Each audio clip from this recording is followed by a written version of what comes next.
All right, I've made a grocery list and they're printable. And the numbers you see next to the items is the number of days it stays in the list before it's purged out automatically. So for tomorrow, the 20th of August of 2024, this is my grocery list. And so what I do is I use this list to kind of go through and look at inventory. I check the freezer, fridge, the shelves, and make a list every week of what we need. Usually it's anywhere from 10 to 15 items.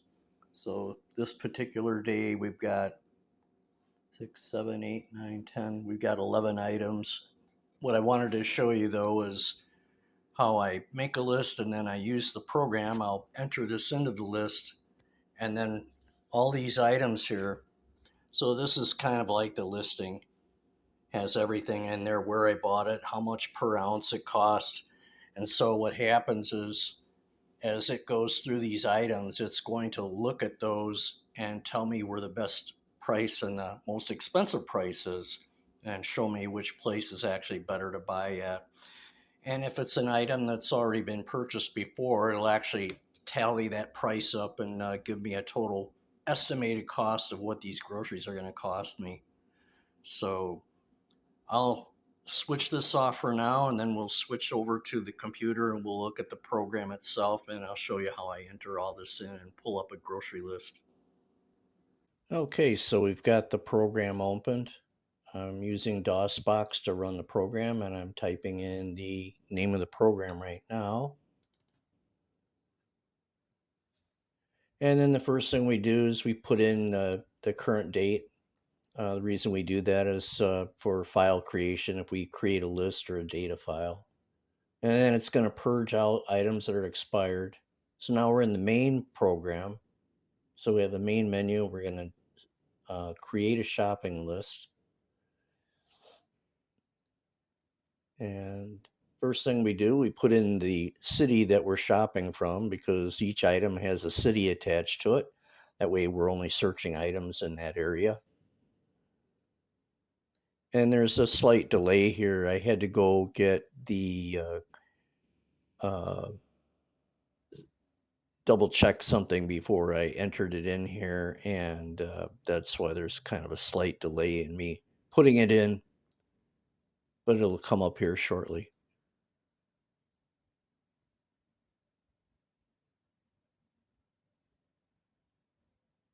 And I don't know if you can notice up in the upper left-hand corner, the screen capture program said you could use the mouse, but I noticed that the mouse is just stuck up in the corner there and it has its normal size. And then whenever I try to move the mouse, you'll see it shrink down to a smaller size, but it doesn't actually move anywhere. So it's a bug in the program, in the operating system.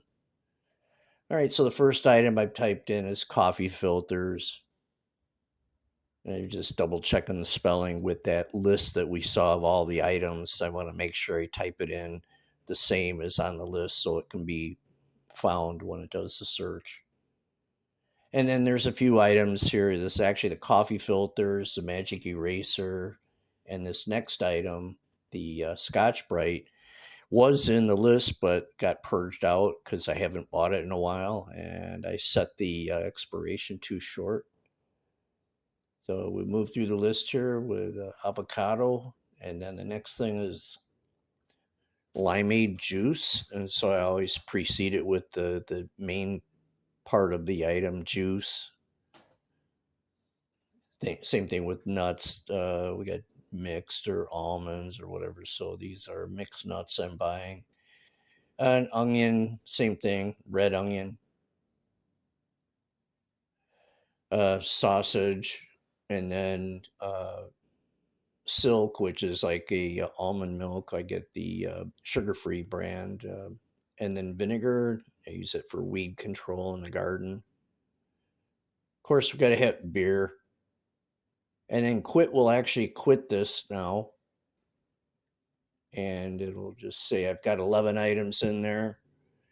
And I can either do a shopping list or I can print a comparison with everything. So, what if I do the shopping list, then it goes through and it looks at the high and the low. And it's telling me that I've got an estimated cost of $40.22, but that doesn't include those items that weren't in the list. So now we're going to go over. We're going to actually go look at one of the one of the. We're going to look at the shopping list here. I'm just doing a little bit of maintenance here, taking a couple files out that don't belong. And then the .shp file is the one we're going to look at after we clean things up. And there it is. So we'll just move it over out of the way. And then we'll return to the main menu here. One thing I forgot to do was move over to the other window so I had to there we go. And we're back at the main menu now. Now we can go back to the grocery list. And you can see the first 3 items. I saved the file, by the way, what I was doing just there. I was saving everything because there was some updates. And most of the items are the same. It says the dollar amounts are the same. And that's because the only place I've ever bought that stuff was at Woodman's. But you will go down the list and you'll find that there is an item at Woodman's that I actually saved money on. One was packaged and cost packaged the same but cost more, so it gives me that. And then down here where I'm highlighting here, it's showing me that Coors is a better priced item.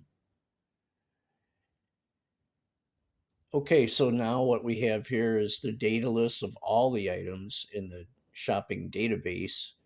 And then on the right-hand side is the list, which is each individual item. And so like you'll see here, some of these items I have maybe 4 or 5 items there. But what will happen is usually you don't see any more than 4 items in there. They get purged out. And if I have to, I can always manually purge things if I set the date too long in there and I've been to the store more often than what I thought. So this is the list of each individual item. And the program just goes through, it looks for an item, prints it, then it looks for a different named item. If it finds the same name, it won't print it. It waits until it gets to a new item, then it prints that. So then here, what we have is on the left-hand side of the name, we have the expiration days and then how we package something. So it might say per plate or per ounce. Now I'm over here. I'm going to look at spaghetti, pasta, and peach in the data file here. And you're going to see that there's actually 2 spaghettis, the 1 peach. So over here on the right, it only printed the spaghetti 1 time. And then the peach, they both have the same expiration day and they're both priced in ounces. And then if we go to the bottom here, it's going to actually give me how I've got this set. So I have it set to expire 3 times the purchase frequency. So if I buy it in 7 days, every 7 days, it's going to expire in 21 days. If I buy it every 14 days, 42, 21 days, 63, 28 days, 84 days. So it's triple the frequency of purchase up to a max of 195 days. And then now down here, item quality, I'm not really using yet, but I usually code everything average. Sometimes I'll code something a 4. But so there's 103 different items in the database, but there's actually 195 items in the grocery list database. So that's how that works. I use the one on the right when I'm making a shopping list. It just helps me go through. It's all the things that we bought